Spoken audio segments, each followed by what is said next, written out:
Hey everybody, my name is Philip Haldeman. I play Denny from The Room, and I also I play Philip Haldeman in The Room mockumentary, Where Are They Now?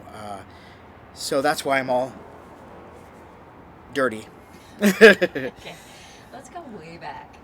Um, Tell me about your audition for the room. Oh, wow. Actually, I remember it's been a while, but I remember it fairly vividly. I went in. I got a call from. It was a Backstage West interview or a audition. Or I submitted through Backstage West, I believe, and I got a call, and went into Burns and Sawyer, which is where they were shooting at the time on La Brea, and I got Tommy Wiseau entered, and Tommy Wiseau is always interesting, and so basically what he would do is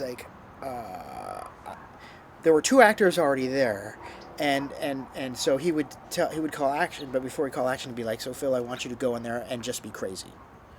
So basically, this is an improv. This is an improv audition, which for one, I'm not really that good at. I'm not. I'd much rather have a script. Sorry to interrupt. Can we? So Tommy, I walked into the room and Tommy greeted me and said hello, and basically what he told me was, Phil, I want you. There were two actors sitting on the couch there, and he said, Phil, I want you to go in there and be crazy. Be crazy. And so I said, like, okay, that's the only direction I got. I was like, okay, I will go and be crazy. So all of a sudden, I already knew it was an improv. You know what I mean? And I was never been really confident about my improv skills. But I said, what the heck, I'll do it. So I go. They roll. They say action, and the couple are talking on the couch, and I go in and like, I pick up a football. I pick up a book. I kind of like toss it in their laps. Like I just do kind of all this really distracting, annoying Denny stuff, basically. And I did that for the whole audition, and then I left. And then after that, you don't expect. You just let it go, see if you get a call or whatever. And then I got a call back, and did the same thing. And then I got another call back, and did the same thing, and another one. I went on about 4 or 5 callbacks, and I was the only Denny. Like like I'll go to audition, you'll see other 5 people that are reading for the same part or whatever. But like it was only me ever that I ever saw for the character Denny. So I felt pretty confident about it.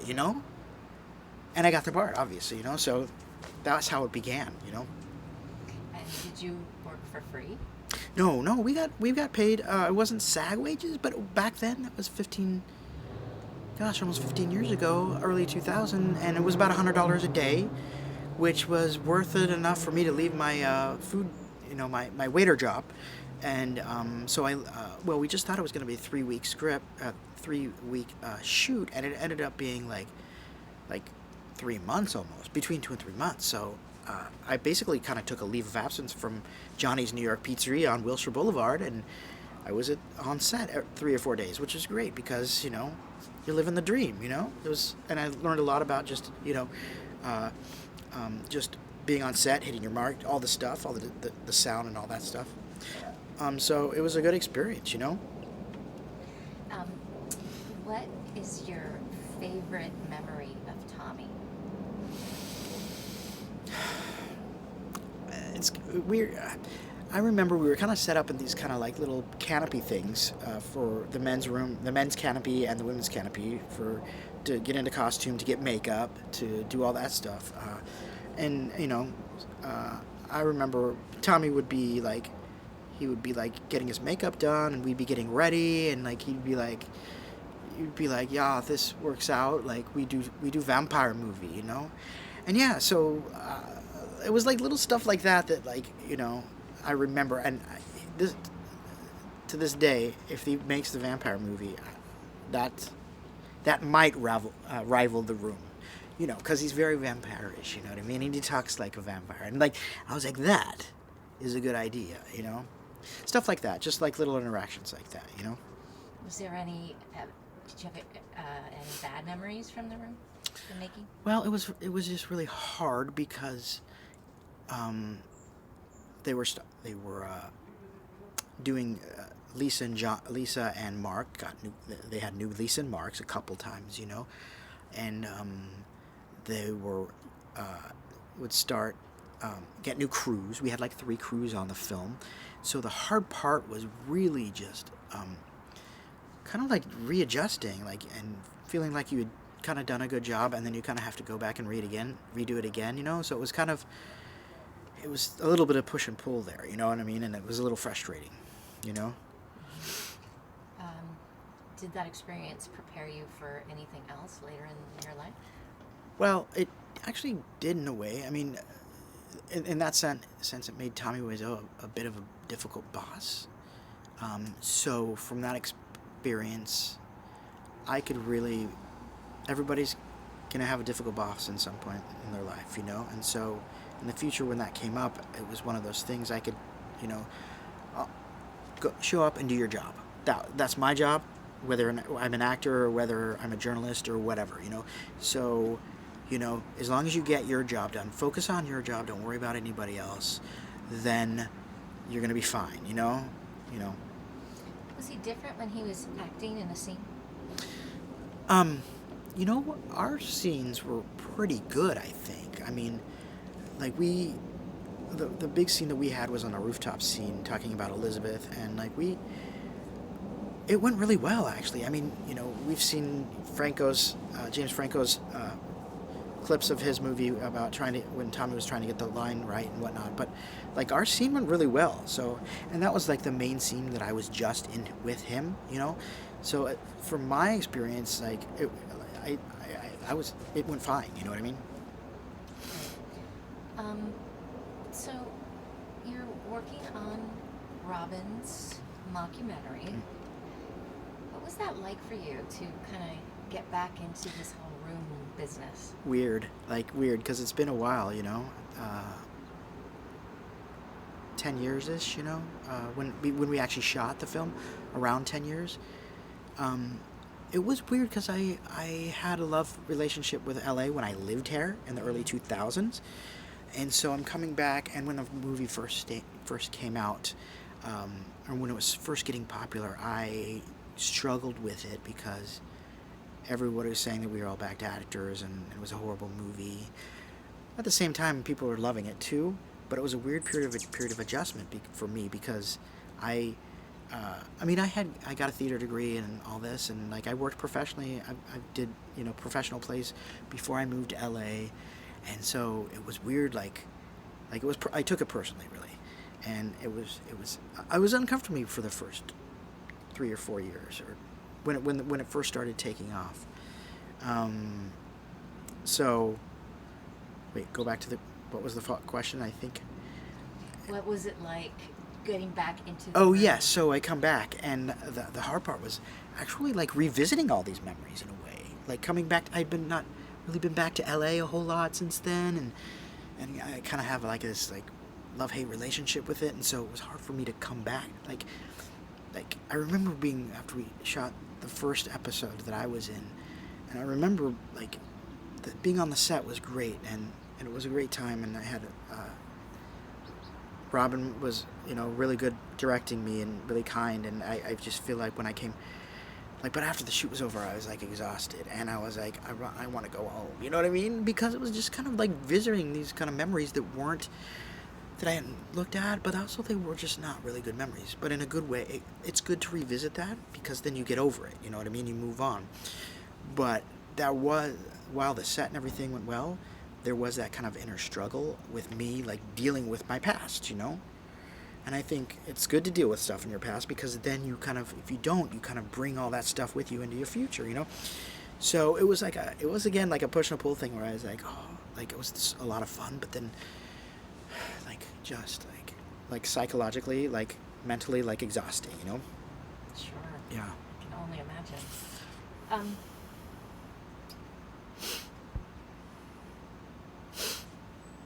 Did you ever have any nightmares?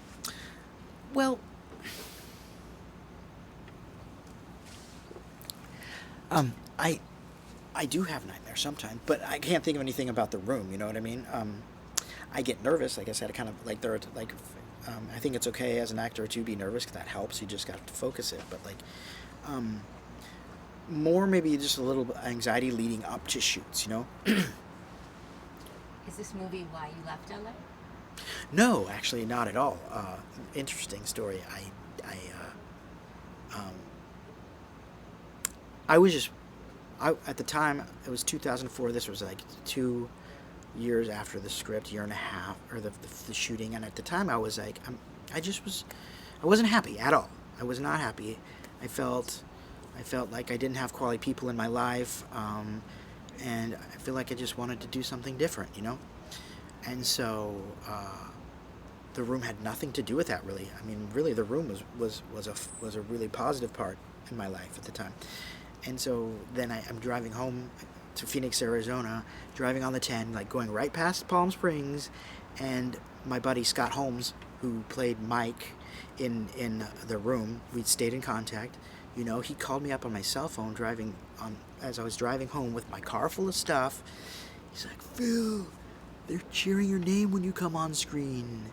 And I was like, you know, at first that might be kind of a disappointing thing, because you're like, wow, I kind of made it. You know what I mean? Like, all of a sudden people are actually, are like, you know, interested in what I'm doing in this film, and this film is starting to take off. And then,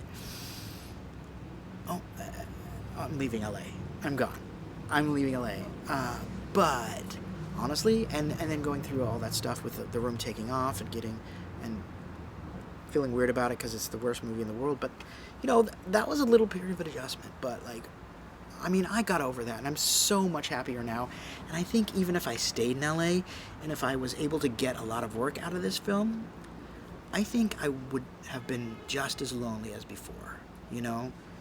I mean, you can't really look at life like that. You can't be like, oh, well, you know, like, what could have been? I mean, and I just, you know, like, I went back to school and I got a degree in journalism, which is kind of what I was meant to do all the time, the whole time. And you know, like, life has gradually, I've become the person that I need to be, or that I am, you know. And I bought a house, I bought a condo 3 years ago. Like, I was totally settled in to who I am. I just got engaged, you know, like 2 weeks ago. And so, like, I do occasionally I think, well, gosh, could I be famous, or would I get more work and this and that and blah blah blah. But the life of an actor is very difficult and very insecure, and like, I just feel like even if I did find success in the industry, I might not be happy. And I think I'm really happy doing what I'm doing right now, you know. So let's talk about The Disaster Artist. Tell me everything you know about it. I And wish who's playing it. I wish I knew more. You probably know just as much as I do, actually. But Josh Hutcherson is playing me, who played Peeta in the Hunger Games movies, which, when I first saw that, I was like, oh. Because Franco kind of released who's playing who over like a couple weeks' time, and I was like, oh, okay. Because for years leading up to after The Room came out and everything, there was all kinds of like lists going about on which celebrity should play this, and it was always like Michael Cera would play Denny or something like that. Or so when they cast Josh Hutcherson in that, I was really kind of like, that's kind of cool. And then I saw a picture when they released a still from him on set, and he was wearing this jacket. That I bought in LA when I was here, like at a thrift store. Really cool jacket, and nobody, like, I've never seen anybody wear it. And I was like, they got my jacket. You know what I mean? Like, how did they get my jacket? I actually went to my freaking jacket closet just to look inside to see my, like. So the wardrobe did a great job on that, but like, I don't know. I just don't know much about it. Like, the trailer looks good. Like they're doing it on they're basing the movie on the relationship between Tommy Wiseau and Greg Sestero. It's the book. I mean, obviously it's based on the book, and the book is did a good job of capturing it. You know, I was a little worried that Franco, you know how his guys are like, it goes like over the top parody. You know what I mean? It doesn't look like they're going to do that, and they're focusing on the relationship, and I think that's the most important thing. So I think it's going to be good, but it's one of those things, just like with The Room, and it came out, like, nobody, like, you never could have guessed that The Room would take off like that. You just don't know what's going to happen with the Franco movie, you know, until it's out and people are talking about it, you know what I mean? I do think that probably there's going to be, like, a new group of people that come in and be like, oh, I got to watch The Room now. So there'll be a new group of people that come back and experience that, you know? Which, you know, who knows where that'll lead, you know? Yeah, because they're talking about Oscar for. Right, crazy, you know? Yeah. I mean, that's just mind-blowing, you know? We'll see. Do you still have a relationship with Sestero? Yeah, I actually emailed him like a month or two ago. I have a comic book that kind of based on this, you know, like a 10 issue comic of my comic book arc based on my life living in LA and my experiences with the room and whatnot. So and he's read my comic book, a couple of the issues, you know. What's it called? It's called My Big Break. And you can get that at philiphaldeman.com. But we're on we're about to release issue 6 right now. And so I wanted to see if I could get him like to like do a testimonial for me, because that's what I've been trying to gather a few, Robin did a testimonial about the comic book and whatnot. So I sent him that and he got back to me. Well, he got back to me, so that's good. You know what I mean? So we do chat every now and then, you know? But he's always the guy that's kind of like, where's Gray? You know what I mean? Like, Do you have any favorite lines from the room?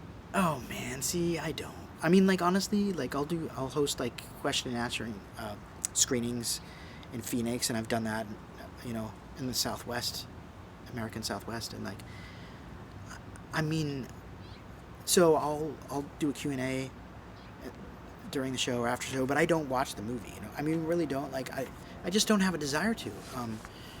So I don't really like have. I don't really have a favorite line. It's just the whole experience is what I like to listen to, like people like fans throwing spoons, and like sometimes they'll act out sketches, you know. So I'll go and I'll pop my head into the theater every now and then, be like, because every audience reacts differently, and that's the exciting part of it, you know.